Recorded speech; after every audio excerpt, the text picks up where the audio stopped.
안녕하십니까, 박사입니다. 월드리딩 채널은 수익 정지 상태지만 계속 정확한 국제 뉴스를 전해드리겠습니다. 베르홈나 라드에서 소위 승리 계획을 팔던 젤렌스키가 브라셀 EU 본부에 나타났습니다. 역시 승리 계획을 팔아먹기 위해서였습니다. 그는 이 계획이 러시아의 의지가 아니라 파트너들의 의지에 달려있다고 주장했습니다. 젤렌스키는 우크라이나가 핵 보유국이 되거나 나토 가입 가운데 하나를 통해 스스로를 보호할 수 있다고 주장했습니다. 나토에 가입시켜주지 않으면 핵무장을 하겠다고 협박했습니다. 그는 1994년 부다페스트 각서에 서명한 국가들을 언급하면서 핵 강대국들은 아무런 손해가 없었지만 우크라이나만 피해를 봤다고 주장했습니다. 부다페스트 각서는 미국, 영국, 러시아가 우크라이나에서 소련 핵무기를 철수하는 대가로 키예프에 안전 보장을 부여한다는 내용입니다. 첨언하자면 한국에서는 우크라이나가 비핵화를 하는 바람에 침략을 당했다고 떠드는 사람들이 있는데 우크라이나 분쟁의 원인은 그게 아닙니다. 오히려 우크라이나 같은 국가가 비핵화를 안 했다면 모스크바를 직접 위협했을지도 모릅니다. 키예프가 자국 내 러시아계를 학살하지 않고 평화 공존 정책을 추진했었더라면 분쟁은 일어나지 않았습니다. 젤렌스키는 이 자리에서 나토 가입 열망에 대해 말하면서 미국을 방문해 도널드 트럼프와 만났을 때 한 이야기를 전했습니다. 그는 트럼프에게도 핵무기로 스스로를 방어하거나 나토와 동맹을 맺어야 한다는 말을 했다고 주장했습니다. 그리고 트럼프는 이에 대해 동의했다고 주장했습니다. 진짜로 트럼프가 젤렌스키의 주장에 동의했는지는 알 수 없습니다. 이건 트럼프에게 물어봐야 진위를 알 수 있습니다. 젤렌스키는 지금 초조합니다. 뭐라도 물고 늘어져 지푸라기라도 접어야 합니다. 이에 대해 러시아 매체 스푸트니크가 명쾌한 분석 기사를 게재했습니다. 젤렌스키는 목에 올가미가 조여오는 심정이라 나토를 전쟁에 끌어들이고 싶어 한다고 했습니다. 스푸트닉은 국제관계 전문가 길버트 닥터로우를 인용해 소위 승리 계획을 내놨지만 나토 국가로부터 뜨뜻미지근한 반응을 접한 왕년의 코미디언인 젤렌스키가 이스라엘 베냐민 네타냐후의 플레이북을 베끼고 있다고 분석했습니다. 감당하지도 못할 3년 전쟁을 벌이는 네타냐후가 미국을 끌어들이려 필사적인 것처럼 젤렌스키도 똑같은 짓을 한다고 닥터로우는 말했습니다.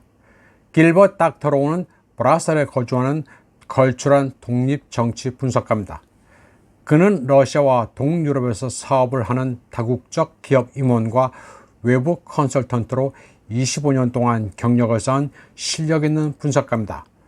고르바초프가 사망했을 때 터키 TRT가 그를 연결해 대담 방송을 하기도 했습니다. 러시아 매체 스푸트니크도 종종 인터뷰를 합니다.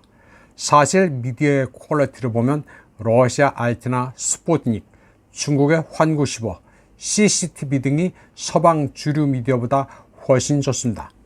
제가 이런 말을 하면 저보고 좌파라고 비난하는 분도 있겠지만 저는 좌파가 아닙니다. 상식에 의거해 정확한 사실만을 전달할 뿐입니다. 사실관계에 좌우는 없습니다. 시카고대 존 미어시하이머 교수도 자주 중국 미디어와 인터뷰를 합니다. 최근에 미어시하이머 교수는 칭화대에서 중국 학자와 토론을 했는데 중국 학생들이 그의 사인을 받으려 북새통을 이루게 됐습니다.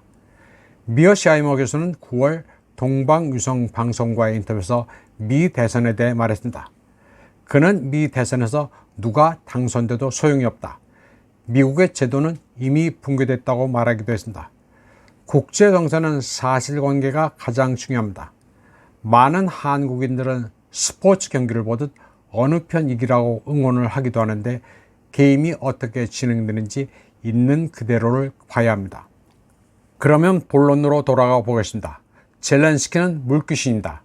길버트 닥터로우는 젤렌스키가 키예프군이 비참한 패배를 겪고 있으며 몇 달 안에 드네프르강 동쪽이 러시아 손에 넘어갈 것임을 알고 있다고 말했습니다. 그는 젤렌스키가 권력을 유지하고 우크라이나 일부라도 건질 유일한 방법은 지금 당장 나토를 전쟁에 끌어들이는 것이라고 말했습니다. 그리고 우크라이나를 나토에 즉시 가입시키는 것은 그의 승리 계획 가운데 가장 핵심입니다. 젤렌스키의 목적은 나토를 공동교전국으로 만들고 분쟁을 나토, 러시아 간 전쟁으로 확대하는 것이라고 닥터로우는 말했습니다. 젤렌스키는 브라셀에서 북한이 1만 병력을 러시아에 파견했다고 거듭 주장했습니다. 이런 주장에 대해 나토와 미국은 우려는 되지만 확인된 바는 없다고 말했습니다.